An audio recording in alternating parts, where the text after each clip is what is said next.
Hi friends, today check அவுட்டும். So 12:30 அந்த டைமில் வந்து அப்படியே கிளம்பிட்டோம். இதான் நாங்கள் ஸ்டே பண்ணியிருந்த ஹோட்டல் பார்த்தீங்க அப்படின்னா ரொம்ப சூப்பராக இருந்துச்சு. அதுவும் இல்லாமல் ப்ரைஸ் வந்து அந்த அளவுக்கு காஸ்ட்லி கிடையாது, நார்மல் ப்ரைஸ் தான். நம்ம சீசன் டைம் போனோம் அப்படின்னா மேபி அந்த ப்ரைஸ்லாம் ரொம்ப ஜாஸ்தியாக இருக்கும். நம்ம நார்மல் டைம் தான் போனோம், எனக்குலாம் அந்த அளவுக்கு கிடையாது.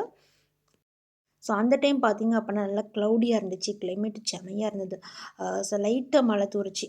அதுக்குள்ளே நாங்கள் அங்கேருந்து கிளம்பிட்டோம். உண்மைய சொல்லப்போனா அங்கேருந்து வரதுக்கு மனசே கிடையாது. ஸோ வேற வழி இல்ல. வந்து தானே ஆகணும். அதனால அப்படியே கிளம்பியாச்சு. நம்ம துபாய் டூ ஒமான் வர்ற வேல, அந்த துபாய் பார்டர் பக்கத்தில துபாய் அந்த சிட்டிக்குள்ள இருந்து அவுட்டர்ல இருக்கு இந்த ஒரு டூரிஸ்ட் பிளேஸ் இருக்குது. ஸோ அது நமக்கு வந்து அந்த அளவுக்கு எல்லாருக்கும் தெரிஞ்சிருக்குமா அப்படிங்கிறது தெரில.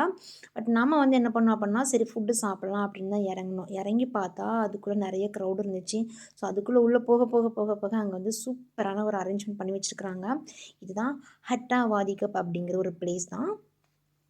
ஸோ சைட்ல வண்டிய பார்க் பண்ணிட்டு, அந்த வியூஸ் பார்த்தோம் அப்டின்னா, அது வந்து ஆக்சுவலி கல்ஃப் மாதிரியே தெரியாது பார்த்தீங்களா? அப்டின்னு அந்த மவுண்டெயின்லாம் அந்த ஷேப்லாம் பார்க்கும்போது என்ன சொல்றது? அது கல்ஃப்ன்னு யாருமே சொல்ல மாட்டாங்க. அந்த அளவுக்கு இருக்கு அதனோட இது.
பட் ஒரே ஒரு நெகட்டிவ் பாயிண்ட் என்ன அப்படின்னா, அங்கே வந்து நமக்கு ஏற்ற மாதிரி உள்ள ஃபுட்டு வந்து கிடைக்கல. அதில் வந்து பன்னு, பர்கரு, அப்புறம் இந்த சாண்ட்விச் அந்த மாதிரி தான் இருந்துச்சு. ஸோ அது மட்டும்தான் ஒரு நெகட்டிவ் பாயிண்டாக இருந்தது. தென் அதர்வைஸ் எல்லாமே ஓகே தான். ஸோ நம்ம ட்ராவல் பண்ணும்போது ரொம்ப அன்டைம் ஆயிடுச்சு அப்படின்னா, வண்டி எங்கேயாச்சும் ஓரமா வச்சு தூங்கிட்டு, அதுக்கப்புறம் மறுநாள் கூட எந்திச்சு ஃப்ரெஷ்ஷா வரலாம். நாங்க அப்படி தான் பண்ணுனோம் ரொம்ப லேட் ஆனதுனால.